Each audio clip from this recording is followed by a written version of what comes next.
आज की हमारी पोएम क्लास 10th के लिए इंग्लिश में हमारी फर्स्ट पोएम है रिस्क। रिस्क जो पोएम है वो जेन ट्रेंट के द्वारा लिखी गई है और ये पोएम है एक मोटिवेशनल पोएम है जो हमें मोटिवेट करती है डिसअपियर से निकलकर लाइफ में होप की तरफ बढ़ने को। शुरू करते हैं हम। To laugh is to risk appearing the fool. Point क्या कह रहा है कि अधिक हंसना या ज्यादा हंसने में भी क्या है, खतरा है, रिस्क है। उसके अकॉर्डिंग हर कार्य में रिस्क है या खतरा है। तो हंसने में भी या ज्यादा हंसने में भी रिस्क है, खतरा है। किसका? कि कहीं लोग उसे मूर्ख न समझ लें या मूर्ख समझने के को प्रकट न कर लें। To weep is to risk appearing sentimental. और अब पहले उसने रोने को बताया खतरा, अब पॉइंट क्या कह रहा है कि रोने में भी रिस्क है या रोने में भी खतरा है। किस बात का? कि लोग उसे सेंटिमेंटल या भावुक ना समझ लें कि यह छोटी छोटी बात पर भावुक हो जाता है। To reach out for another is to risk involvement. और जो पॉइंट है वो कह रहा है कि हम किसी भी स्थान पर अगर नहीं पहुंच पाते हैं या जल्दी पहुंच जाते हैं तो इसमें किसका खतरा है? इन्वॉल्वमेंट का, शामिल होने का, कि हर जगह शामिल होने का खतरा है। To expose feeling is to risk exposing your self, your true self. और अपने भावनाओं को प्रकट करना, अपने आप को प्रकट करना में भी खतरा है। हर किसी के सामने शो करने में या प्रकट करने में भी खतरा है। कि और किस बात का खतरा है? कि हम अपने आप को, अपने व्यक्तित्व को हर किसी के सामने रखने का खतरा है। To place ideas and dreams before a crowd is to risk being called naive. और हम अपनी भावनाओं को एक्सपोज करने का या हम प्रत्येक स्थान पर अपने विचारों को, अपने सपनों को रखने का, भीड़ के सामने अपने सपनों को, अपने ड्रीम्स को रखने में भी खतरा है। किस बात का? कि वो लोग हमें क्या समझ सकते हैं? नीव समझ सकते हैं, नौसिखिया समझ सकते हैं कि हमें इस बात का कोई एक्सपीरियंस नहीं है, फिर भी हम उनको, अपने आइडियाज को, अपने ड्रीम्स को लोगों के सामने या एक भीड़ के सामने प्रस्तुत कर रहे हैं। To love is to risk not being loved in return. और इसके बाद पॉइंट क्या कह रहा है कि प्रेम करने में भी, बाकी सब में खतरा है लेकिन प्रेम करने में भी क्या है? रिस्क है, खतरा है। और किस बात का खतरा है? हो सकता है हम जिन्हें लव करते हैं या जिन्हें प्रेम देते हैं तो वो हमें लव वापस रिटर्न में दें या नहीं दें। जरूरी नहीं है कि हम जिन्हें प्रेम कर रहे हैं वो भी हमें प्रेम करें या हमसे नफरत नहीं करें।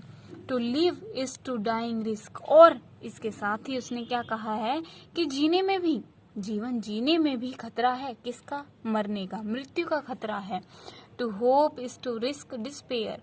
और इसके साथ ही कि आशा करने में भी खतरा है, निराशा का। कि हम किसी भी वस्तु के लिए, किसी भी चीज के लिए अगर हम आशा रखते हैं, किसी भी बात के लिए हम आशा रखते हैं तो खतरा है उसको निराश होने का या उसके विफल होने का। To try is to risk failure. और इसके साथ ही पॉइंट क्या कह रहा है कि अगर हम कोशिश करते हैं या प्रयत्न करने में, कोशिश करने में भी खतरा है, रिस्क है फेल होने का, कि हमारी कोशिश जो है वो क्या हो जाए? नष्ट हो जाए या समाप्त हो जाए या किसी भी काम की ना रहे, फेल हो जाए।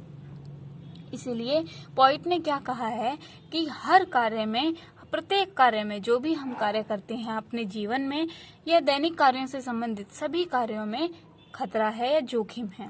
But risk must be taken. अब पॉइंट ने क्या कहा है कि प्रत्येक कार्य में खतरा है परंतु हमें रिस्क या जोखिम जरूर उठाना चाहिए। बिकॉज, क्योंकि the greatest hazard in the life is to risk nothing.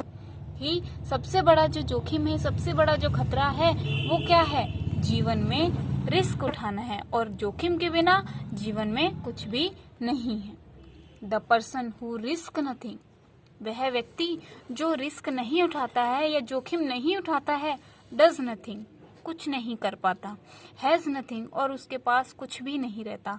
Is nothing वह कुछ नहीं बन पाता। एंड बिकम्स नथिंग और कुछ नहीं आगे बढ़ पाता है या कुछ नहीं आगे कर पाता। They may avoid suffering and sorrow, but they cannot learn, feel, change, grow, love and live. भले ही एक जो व्यक्ति है, एक जो पर्सन है, वह क्या करे कि रिस्क नहीं उठाए या जोखिम नहीं उठाए, किसी भी काम में खतरा नहीं उठाता है, तो वो थोड़े से दुख से और पीड़ा से तो अवॉइड कर सकता है या बच सकता है, परंतु वह आगे कुछ भी नहीं कर सकता। ये उस कार्य में न तो कुछ सीख सकता है, न महसूस कर सकता है, न अपने अंदर बदलाव कर सकता है, न अपने आप को आगे बढ़ा सकता है, न प्रेम दे सकता है या प्रेम कर सकता है, और न ही जीवित रह सकता है। भले ही वह जोखिम नहीं उठाए या उसे जोखिम उठाने में जो दर्द या पीड़ा सहनी पड़े उससे बच सकता है, लेकिन वो आगे कुछ भी कार्य नहीं कर पाता है। Changed by the their certitude they are slaves, they have forfeited their freedom, only a person who risks is truly free. अब पोइट क्या कह रहा है कि इन सभी के निश्चित क्रम में अगर वह रिस्क नहीं उठाता है या जोखिम नहीं उठाता है तो उसने अपने फ्रीडम को फॉरफिट कर दिया है, खो दिया है, अपनी आज़ादी को खो दिया है और वह अपना ही गुलाम बन चुका है। आज़ाद होते हुए भी वह अपना गुलाम बन चुका है। Only a person who risk is truly free, केवल वही व्यक्ति आज़ाद है, स्वतंत्र है, जो इस पृथ्वी पर या अपने जीवन में रिस्क उठाता है, हर कार्य को करने में जोखिम या खतरा उठाता है।